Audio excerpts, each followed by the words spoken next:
If you peruse social media right now, you can find anything to suggest that your candidate is going to win. And that can be good, depending on what kind of mood you're in, or that can be not so good. So I like going on the ground, seeing what's actually happening in some of these states. And right there in the heart of one of the Sunbelt states, Erick Erickson, host of the Erick Erickson Show out of Atlanta, is joining us here on KCMO Talk Radio 95.7 FM. So, Erick, we always appreciate your time. Right now, you look at what's happening in your state. What are the trends you're watching, and what do you imply from the trends that you're seeing there on the ground? Republicans are showing up to vote early for, the first time since Bush was president. It's kind of wild to see in North Georgia. We've got now close to 60% of the vote in from 2020 already. Think about that. Close to 60% of the total vote cast in 2020 has already been cast in early voting in Georgia. The North Georgia mountains were heavily Republican. They didn't turn out in 2020 or 2022 for early voting. They've turned out overwhelming now. In some of those counties, they've got upwards of 60, 70% of their total 2020 vote in.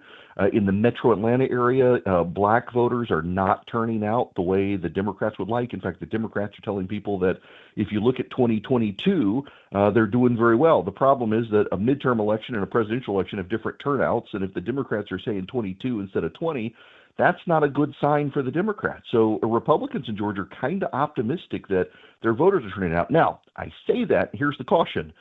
If you normally vote on election day, but you're voting early instead, well, your vote early and your vote election day, they're the same counted vote. So will more people show up on election day voting Republican? If not, the GOP's just swapped election day for early voting. If that happens and they do get them, well, then the GOP's done very well. Well, that's exactly where I was going, because the vote counts once either way. So is there anything to suggest, or anything you can look at, anything the party's looking at, that gives them optimism that it's not just vote swapping election day for early voting? Is there that low propensity voter? Is it a higher turnout? Is there anything they are looking into on that front? Funny you should ask. Roughly 1 million of the people, we've got over 3 million people now who have voted. Somewhere around 750,000 to 1 million of them are people who did not vote in 2020.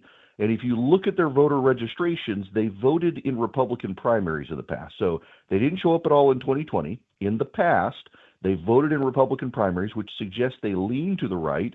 But these are the low propensity voters, and we got 750,000 to 1 million of them already in the early vote in Georgia, which the GOP is encouraged by. Now, the Democratic spin is these are people who set out 2020. How do you know they're not coming in to stop Donald Trump?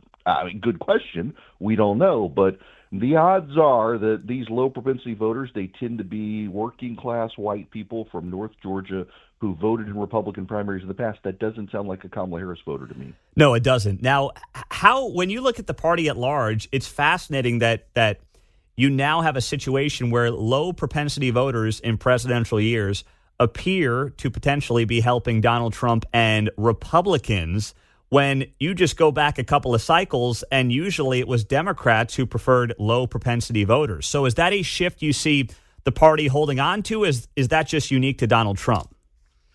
So it's very unique to Donald Trump, and the reason we call them low propensity voters as well is they don't tend to vote in midterms, which means the GOP could have a very great night on election night 6 days from now, and in 2 years from now be wiped off the map because these voters showed up for Donald Trump and not for the GOP. That's kind of been one of the establishment Republican fears for some time, frankly, is that Trump could win this thing and then wipe out the party in 2 years because his voters are his voters. They're not the Republican Party's voters. That may be the case, but at least you'll have government for 2 years. Yeah, exactly. So what about Brian Kemp? We know there's always been that beef between the Georgia governor and Donald Trump. It seems like things have simmered down for the time being. Is that a fair assessment? And if so, why? Yeah, it is. Both men want to win. Kemp does not want to go through another stolen election mess. He doesn't want the burden. Trump obviously wants to win. Now, here's the thing. The Republicans in the state don't have a great ground game. The Trump campaign does. The Trump campaign has not invested the resources they need for the ground game in Georgia. The Kemp campaign has left a permanent ground game in place in the state. mainly this time to win the state legislative races in North Georgia that are swing districts. Looks like they're going to win them. He's flipped the switch on this ground game that the governor has, and they're turning out people all over the state for the president as well. So Kemp wants to win because he doesn't want to go through it. Trump wants to win, so it's a convenience partnership. Is there anything to look into or glean into when it comes to what's happening in Georgia to what's happening in other Sunbelt states, or is Georgia just more unique, maybe more black voters compared to obviously Arizona or Nevada, different from North Carolina? Is there anything that we can extrapolate out of what's happening there? Yeah, I think particularly in the Southeast, the North Carolina situation, the Harris campaign has pulled all of its media out of North Carolina, which is also a sign that, you've got Republicans now, literally, again, for the first time since George W. Bush was running for re-election, Republicans are ahead of Democrats in early voting. That's a big warning sign for the Democrats that they pulled their money out. And by the way, they're starting to pull their money out of certain markets in Georgia as well, moving it to Pennsylvania and to Northern Virginia that reaches into Pennsylvania. These are all warning signs there for the Democrats. And then, of course, in Arizona, Donald Trump polls better there than pretty much any other one of the Sun Belt states. Okay. Now, let me ask you this, because I know, 4 years ago, you guys had that special election. You had the runoffs for the 2 Senate races, and Republicans didn't show up. Is that the case? I got to go get some bourbon before I talk about this one.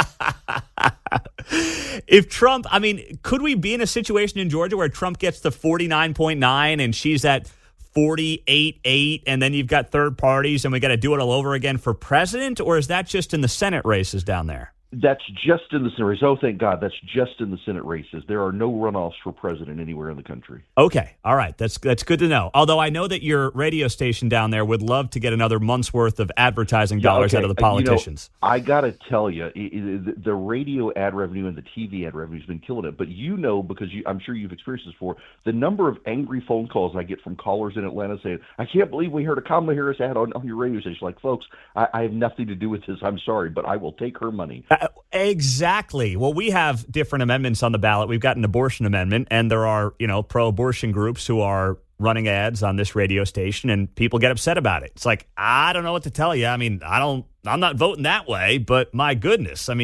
They can buy the ad space if they want. That's how we all have to run this business. Yeah. It's unbelievable. Yeah, I will gladly take the money. So what are you sensing then, Eric, since you do have a national brand and a national show as well, what you're seeing in some of these blue wall states, Wisconsin, Michigan, and Pennsylvania? I feel like the momentum has been towards Donald Trump, even in some of the polls where Harris is ahead. 3 months ago, she was up 4, and then it was up 2, and now she's up 1. The momentum, I think, has shifted. The Joe Biden comment last night that Trump supporters are garbage, I think, probably moves the needle a little more than a comedian opening for Donald Trump on a Sunday night in New York moves the needle. These little errors in the last week, I ran campaigns for a living for almost a decade, and in the last week, you're trying to get your voters out, and you're trying to stop the other side's voters from coming out.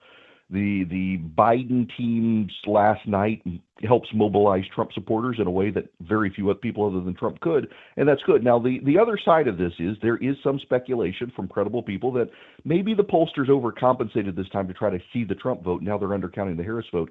I just don't know. The Harris people are so passionate about Harris. I don't know that they're just not telling pollsters they're not voting for Harris. They seem to want to tell people. So the polling is wrong, but the average tends to capture it. And you look at 2022, that red wave never transpired. And, we spent plenty of time talking about that. And ever since Roe got overturned, Democrats have overachieved in basically every election. So how much should that concern Republicans in this election?